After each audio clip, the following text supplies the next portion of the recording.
Le pasteur Boniface Meignier a poursuivi le développement du thème de cette convention, le ministère de délivrance dans une église locale, les 2e et 3e jours, en précisant que la délivrance est une promesse de Dieu pour tous ceux qui croient en Jésus-Christ et que c'est avec assurance que les enfants de Dieu doivent s'approprier tout le pouvoir et l'autorité que leur confère le nom de Jésus, qui est le nom au-dessus de tout nom, devant qui tout genou fléchit. C'est donc exclusivement au nom puissant de Jésus-Christ que le ministère de délivrance est mené. Cette vérité étant clairement établie, c'était maintenant le lieu pour le pasteur Boniface Meignier de présenter comment s'organise le ministère de délivrance dans une église locale.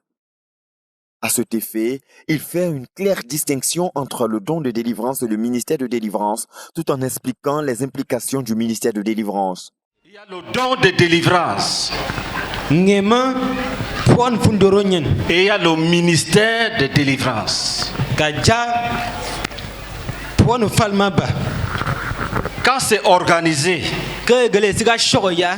quand c'est administré, quand c'est planifié en faveur de quelqu'un, on appelle un ministère. On peut dire on lui a rendu un ministère. Donc, dans une église locale, il ne faut pas se limiter aux improvisations. Il ne faut pas croiser les mains et attendre que les démons se manifestent. Il faut savoir que si je prie avec un groupe, ou bien si nous adorons le Seigneur, si un démon se manifeste, on va le chasser. L'un des aspects du ministère de délivrance consiste à chasser les démons par la parole en obéissance au modèle du Seigneur Jésus-Christ, et ce dans la plénitude du Saint-Esprit. Quand il y a les démons, on les commande au nom de Jésus-Christ. On dit au nom de Jésus. Esprit démoniaque, sors et va-t'en. Acte chapitre 16, à partir du verset 16. Une jeune fille avait un esprit de python qui lui permettait de prophétiser, de dire les visions. Parce qu'il y a les visions qui viennent des serpents. Il y a les visions qui viennent du Saint-Esprit. Il y a les visions qui viennent des serpents. Donc, les visions de cette jeune dame venaient des serpents. Au début, les apôtres n'ont pas discerné. Et elle les suivait. Partout où les apôtres allaient, elle y allait aussi. Elle les suivait partout. La parole de Dieu dit que c'était pendant plusieurs jours. Et les apôtres, fatigués, ont compris qu'il faut chasser ces démons. Paul a dit, au nom de Jésus, sors de cette fille. Le python est parti. La fille est restée normale, calme. Sors au nom de Jésus. Et c'est fini, c'est réglé. Est-ce que nous sommes ensemble? Et il ne faut pas bastonner quelqu'un qui manifeste les démons.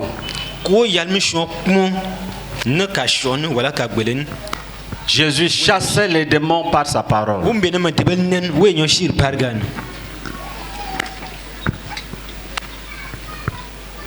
Démon, sors par sa parole. Jésus a dit, comme le Père m'a envoyé, moi aussi je vous envoie.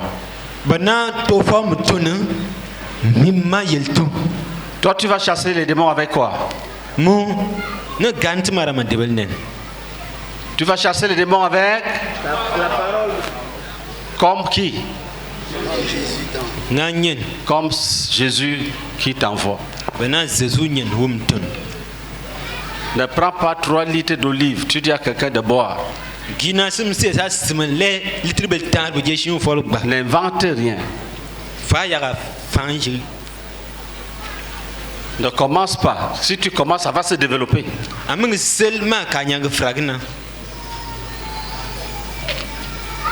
C'est comme ça que les autres ont commencé. Après, ça devient le sel et le piment et le miel et le citron et les carottes.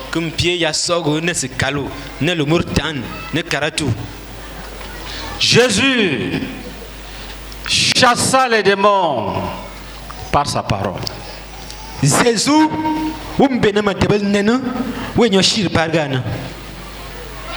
Quand tu parles au nom de Jésus, c'est efficace. À ton nom personnel, il n'y a rien.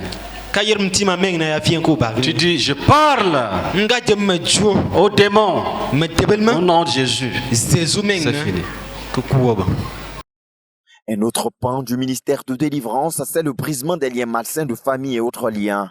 Aspect qui a fait objet de quelques précisions du leader de la CNCI Côte d'Ivoire. On peut aussi briser les liens. J'ai déjà dit qu'on chasse les démons. On brise les liens. On brise les liens pour quel but? C'est pour détruire les liens d'envoûtement que les sorciers établissent dans la vie des enfants dès leur naissance.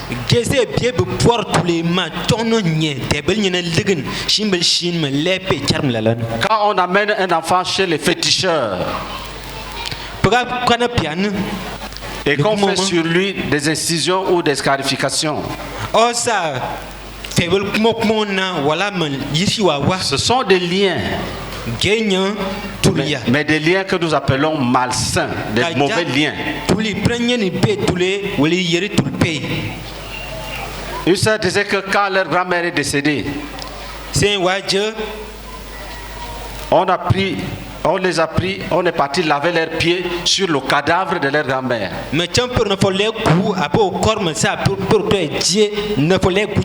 Ça, c'est des liens malsains.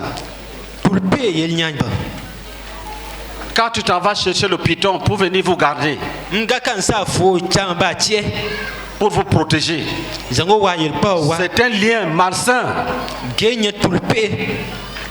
Quand tu donnes ta vie à Jésus, tu dois te séparer de chaque membre de ta famille. Spirituellement, bien sûr. Mais tu peux manger avec eux, tu peux les aider, mais dans les liens de sorcellerie, n'accepte jamais.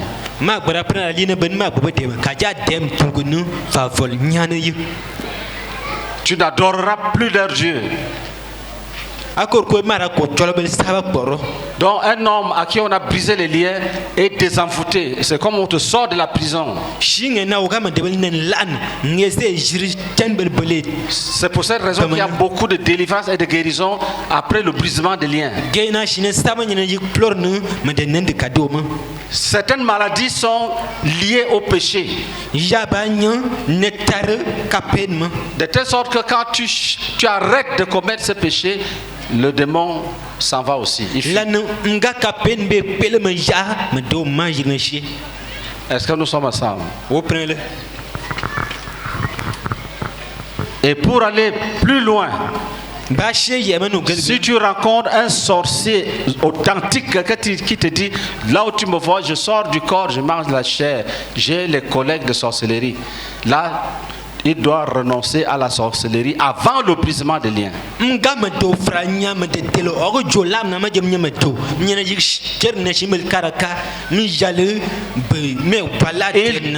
doit confesser la sorcellerie comme étant un péché d'abord, et puis refuser comme étant un corps, une institution démoniaque.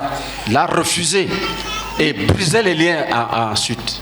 Mijal me wala temna tolona biye tulima tono tunya yem son tunya yem prenne tebelna. En plus du brisement des liens malsains de famille et autres liens, le renversement des idoles est présenté par l'orateur comme une arme du ministère de délivrance. Tu peux renverser les idoles. Ça c'est pour te sanctifier. Parce que quand tu te mets à part, c'est un acte de délivrance. Quand tu te consacres à Dieu, c'est un acte de protection. Dieu veille sur tout ce qui lui appartient. La parole de Dieu déclare dans Jérémie 3 verset 3. Jérémie 2 verset 3. Qu'Israël était consacré à l'Éternel. Il était les prémices de ses revenus. Tout ce qui en mangeait se rendait coupable. Et le malheur fondait sur eux.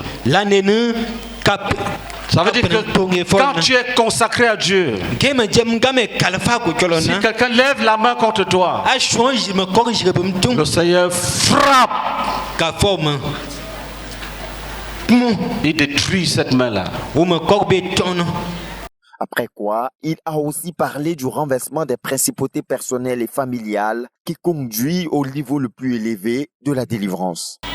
Tu peux renverser les princes sataniques. Tu peux renverser les principautés personnelles, les esprits puissants qui sont contre toi.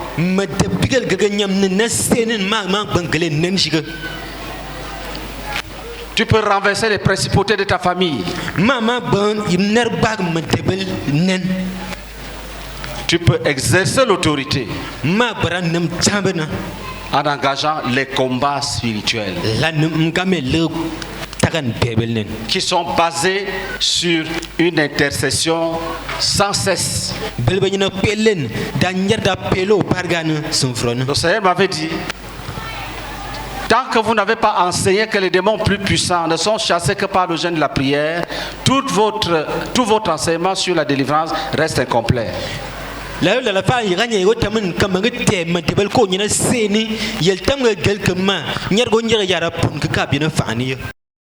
En plus de la conjugaison de tous ces ministères et leur apport distinct dans le processus de délivrance, le pasteur Boniface Meignier conclut son message en précisant que c'est pas une vie de prière et d'intercession fidèle et sans cesse croissante que les saints dans l'Église consolident et assurent la pérennité des effets du ministère de délivrance. Après avoir brisé les liens, renversé les principautés et cassé les prisons et les bouteilles, les tombes, tous les lieux où l'on garde les gens en captivité, il faut maintenant t'asseoir comme un homme de prière, un intercesseur qui demande le secours de Dieu pour lui-même et pour les frères tous les jours. Les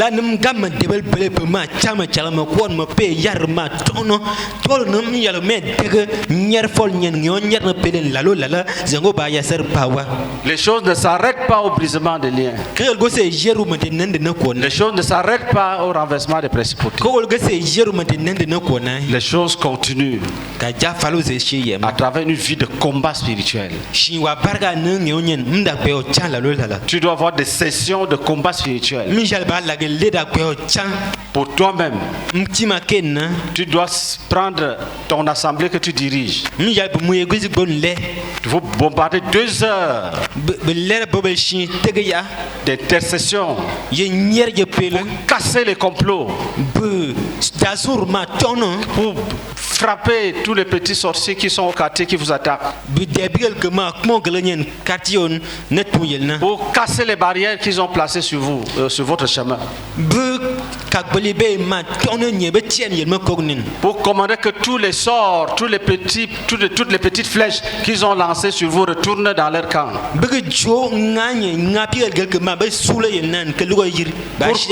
pour commander que si un démon était parti et qu'il est revenu, qu'il s'en aille.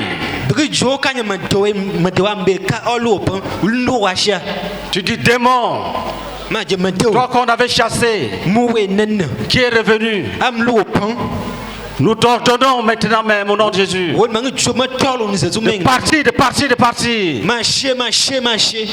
S'il est là, vous allez entendre que je m'en vais. Donc il ne faut pas croiser les mains. C'est une guerre qui ne finit pas. Tels sont quelques points saillants qui ont marqué l'enseignement du pasteur Boniface Meignier sur le thème de cette convention, qui, notons-le, a vu la présence de plusieurs missionnaires nationaux et anciens de l'Église. Ils ont été ainsi équipés pour un ministère de délivrance fructueux dans les églises sous leur responsabilité.